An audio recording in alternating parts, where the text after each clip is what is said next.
respond. After you've stated your positions in those 2.5 minutes, each of you will have 1 minute and 15 seconds for response. At the close of the debate, each of you will have 3 minutes for closing remarks. We ask the Convention Center audience to abide by one simple ground rule. Please do not applaud or express approval or disapproval during the debate. You may do that on November 4th. Having won the toss of the coin, Mr. Anderson will respond to the first question from Carol Loomis. Mr. Anderson, opinion polls show that the American public sees inflation as the country's #1 economic problem. Yet as individuals, they oppose cures that hurt them personally. Elected officials have played along by promising to cure inflation while backing away from tough programs that might hurt one special interest group or another, and by actually adding inflationary elements to the system, such as indexing.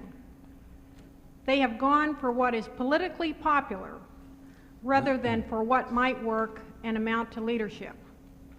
My question, and please be specific, is what politically unpopular measures are you willing to endorse, push, and stay with that might provide real progress in reducing inflation? Well, Ms. Loomis, I think it's very appropriate that the first question in this first debate of Campaign 80 should relate to the economy of the country. Because it seems to me that the people who are watching us tonight, 221 million Americans, are truly concerned about the poor rate of performance of the American economy over the last 4 years. Now, Governor Reagan is not responsible for what has happened over the last 4 years, nor am I. The man who should be here tonight to respond to those charges chose not to attend. But I want to answer as specifically as I can the question that you have just put to me. And let me tell you that I, first of all, oppose an election year tax cut. Whether it is the 10% across-the-board tax cut promised to the taxpayers by my opponent in this debate tonight, or whether it is the $27.5 billion tax cut promised on the 20th of August by President Carter. I simply think that when we are confronting a budget deficit this year, and this fiscal year will end in about 10 days, and we are confronted with the possibility of a deficit of $60 billion, perhaps as much as $63 billion, that simply would be irresponsible. That once again the printing presses will start to roll. Once again we will see the monetization of that debt result in a higher rate of inflation. Even though we've seen some hopeful signs perhaps in the flash report on the third quarter that perhaps the economy is coming out of the recession, we've also seen the rise in the rate of the prime.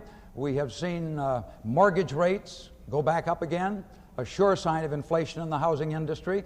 What I would propose, and I proposed it way back in March when I was a candidate in my own state of Illinois, I proposed $11.3 billion specifically in cuts in the federal budget. I think we've got to have fiscal restraint.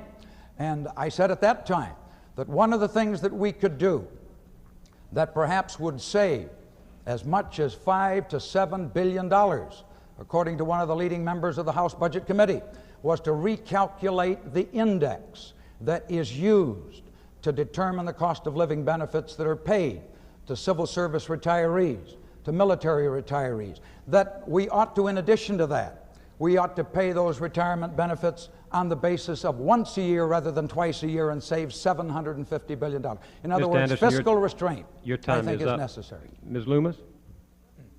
Governor Reagan, repeating the question, and I would ask you again to engage in as many specifics as you possibly can.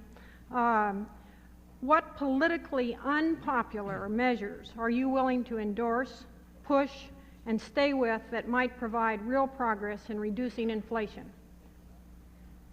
I believe that the only unpopular measures actually that could be or would be applied would be unpopular with government and with those perhaps some special interest groups who are tied closely to government. I believe that inflation today is caused by government simply spending more than government takes in, at the same time that government is imposed upon business and industry, from the shopkeeper on the corner to the biggest industrial plant in America, countless harassing regulations and punitive taxes that have reduced productivity at the same time they have increased the cost of production.